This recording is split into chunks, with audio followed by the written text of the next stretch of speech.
Today, mankind will attempt Mission land. Control in Houston reports everything is America's go moonshot, for our today's first chance start. to set foot on another world. 2 weeks later, the first moon landing is about to begin. Gene Kranz's entire life has led him to this moment. Of all of the flight directors, I'm probably the most emotional.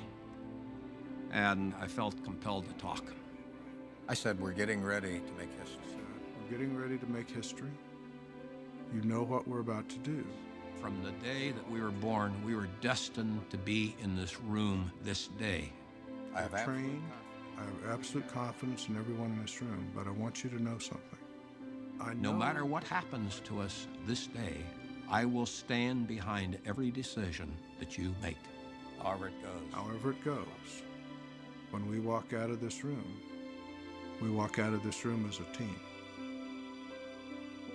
I can't even say that today without getting choked up about it. That was the best thing he could have said to me. I said, lock the control room door. And from that moment forward, no one would enter or leave this room until we had either landed, we had aborted, or we had crashed.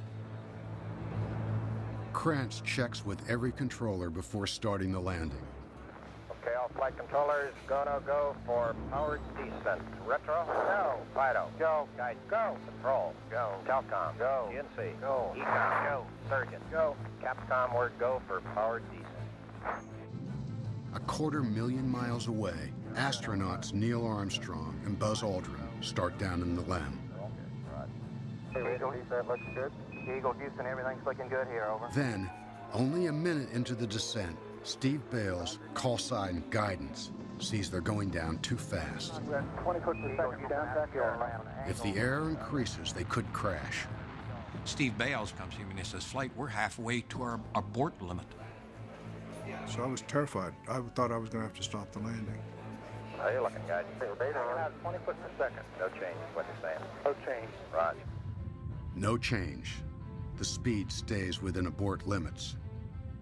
And I thought my big problem for the day was over. But in fact, Bale's big problem is about to begin. 1201.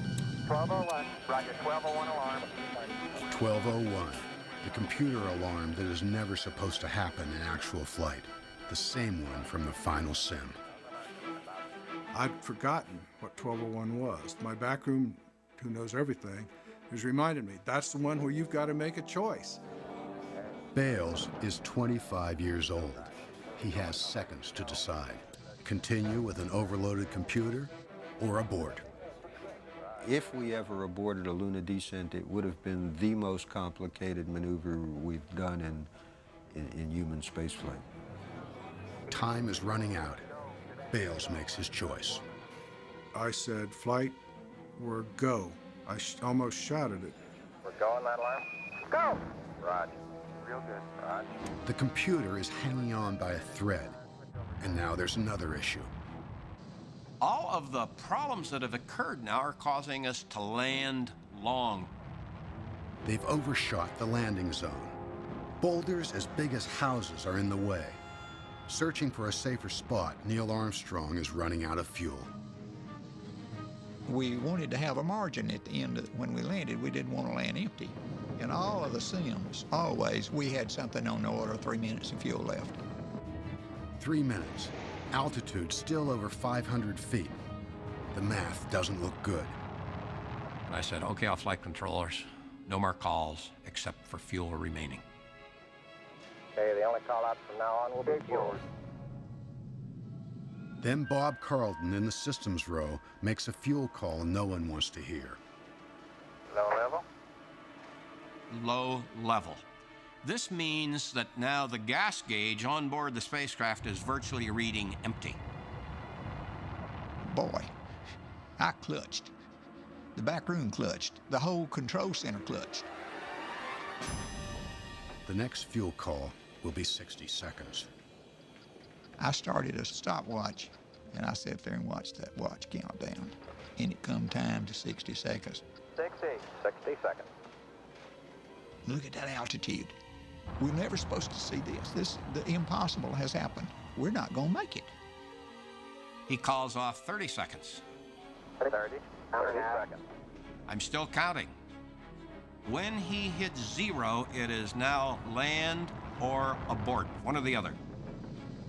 Picking up some dust. I thought, picking up dust? How can you be picking up dust?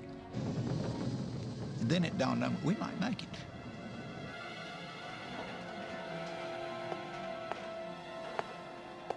About the time that he now calls off 15 seconds, we hear the crew going through the process of shutting down the engines. Contact light. Okay, engine stop. We've had shutdown. Control both autos, engine command override off. Suddenly, the engineers of Mission Control, the masters of preparation, find themselves completely unprepared for what is said next. Houston, Tranquility Base here. The Eagle has landed. I'd never heard the words Tranquility Base before. In every simulation and every training, they continued to call themselves the Eagle even after they'd landed. Incredible name, I think. What an incredible name.